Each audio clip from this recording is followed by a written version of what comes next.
বাইরে কি তোলা যায় তুলা করবো না বর্তমানে গাইস ভিতরে নোংরা হয় মিষ্টি কুমড়া না এটা পানি কুমড়া মানে চাল কুমড়া সরি গাইস এগুলোর মধ্যে আমার একটু টেস্ট লেগে যায় করে ভালো লাগে মায়ের সাথে গাইস গল্প করতে আলাদাই মজা ভালো লাগে গল্প করতে।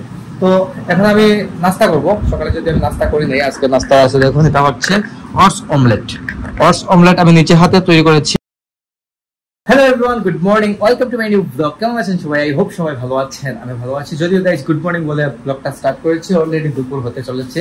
কিছু করার নেই, ব্লগ স্টার্ট করতে করতে অনেকটা লেট হয়ে যায়, কারণ ঘুম থেকে উঠতেই লেট হয়ে যায়। মেইন কথা হচ্ছে ওটা ইদানিং জিম টিম কিছু হচ্ছে না, জিম করব আর পূজার পর থেকে এটা মানে মাইন্ডসেট করেছি যে পূজার পর থেকে জিম করবো, যেহেতু এক্সারসাইজ রেগুলার হচ্ছে না, ডায়েট তো ঠিকই চলতেছে, কিন্তু পূজার পর থেকে আবার রেগুলার এক্সারসাইজ শুরু করে দেবো, আর গ্যাপ হবে না পূজার পর থেকে।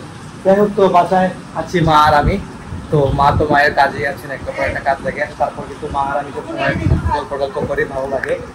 মায়ের সাথে গাইস গল্প করতে আলাদাই মজা, ভালো লাগে গল্প করতে। তো এখন আমি নাস্তা করব। সকালে যদি আমি নাস্তা করি নাই, আজকে নাস্তা আছে দেখুন, এটা হচ্ছে অর্স অমলেট। অর্স অমলেট আমি নিচে হাতে তৈরি করেছি। তো আমি এটা কিন্তু অনলাইনে দেখেছিলাম, ইউটিউবে ভিডিও দেখে এটা তৈরি করেছি।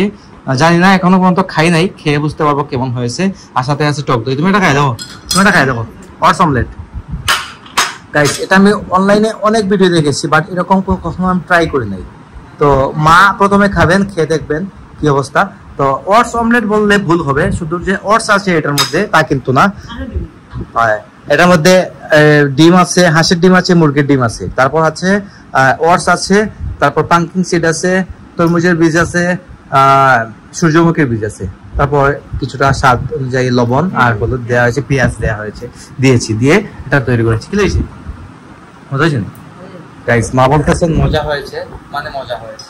তো আমি এটা দিয়ে আজকে নাস্তা করবো। তো এটা কিন্তু একটা আনকমন বলা চলে না, এটা সব জায়গায় দেখা যায় যে ডায়েট করতে এরকম তৈরি হয়।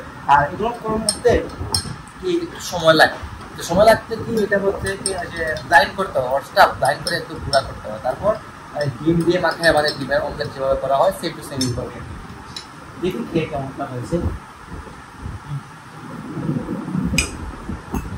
খারাপ কিছু না, চেষ্টা করে ভালো, যেহেতু ডায়েট ফুড।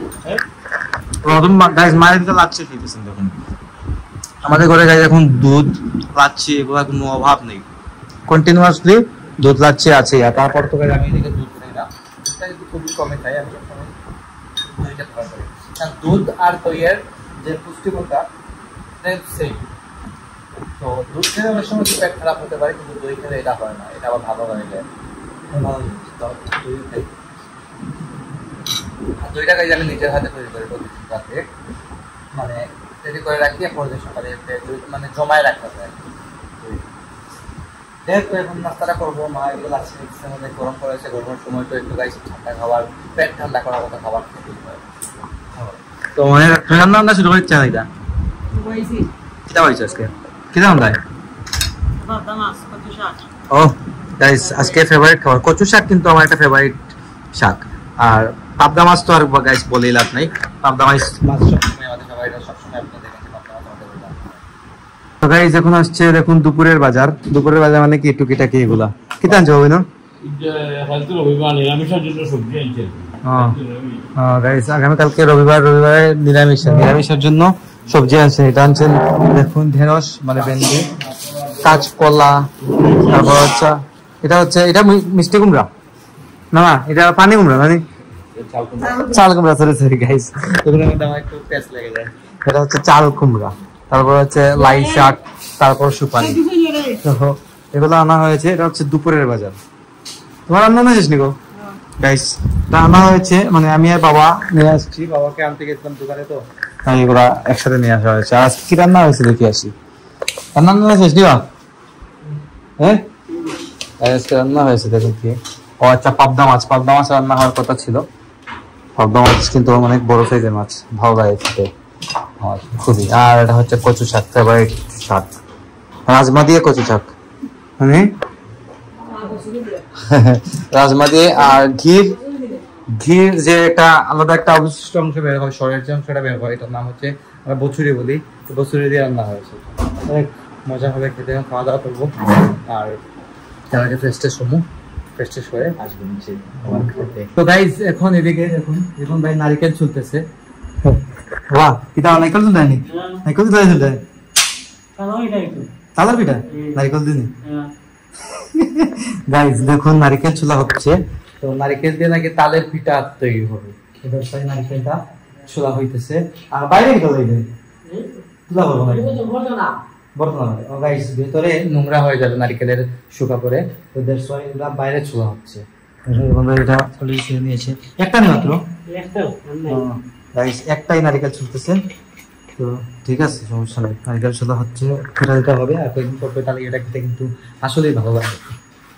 তাদের পিঠাটা গাইস আসলেই মজাদার জিনিস। আমি আজকে এখন আমাদের পার্কিং এ এদিকে এখন নারকেল ছুলতেছে, আর দেখুন ঠান্ডা হয়ে গেছে।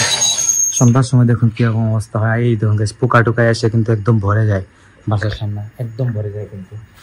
যাই হোক, তো মায়ের দিকে ঠাকুর ঘরে আছেন, পূজা দেখতেছেন, হয়তো আপনারা ঘন্টার শব্দ শুনতেছেন পরে। গাইস এদিকে দেখুন মা ঠাকুর ঘরে পূজা দিয়ে মাত্র বের হয়েছেন। আমি যাবো এখন আমার রুমে ভিডিও এডিটিং শুরু করবো। সন্ধ্যা তো গাইস অলরেডি হয়ে গেছে, দেখে নিয়েছেন আপনারা। তো ব্লগটি বাড়াচ্ছি না, এখানে এন্ড করে দিচ্ছি। আপনারা আমাকে ফলো করতে চাইলে আমার ফেসবুক ইনস্টাগ্রামে ফলো করতে পারেন। আমার ফেসবুক ইনস্টাগ্রাম লিংক নিচে ডেসক্রিপশনে পেয়ে যাবেন। এন্ড আই হোপ আজকের ভিডিওটি আপনাদের ভালো লাগছে। ভিডিও ভালো লাগলে অবশ্যই লাইক করবেন, কমেন্ট করবেন, শেয়ার করবেন এবং চ্যানেল নতুন হয়ে থাকলে সাবস্ক্রাইব করে আমাকে সাপোর্ট করবেন। তো দেখা হচ্ছে নেক্সট ভিডিওতে। ততক্ষণ ভালো থাকুন, সুস্থ থাকুন। Thank you so much for watching.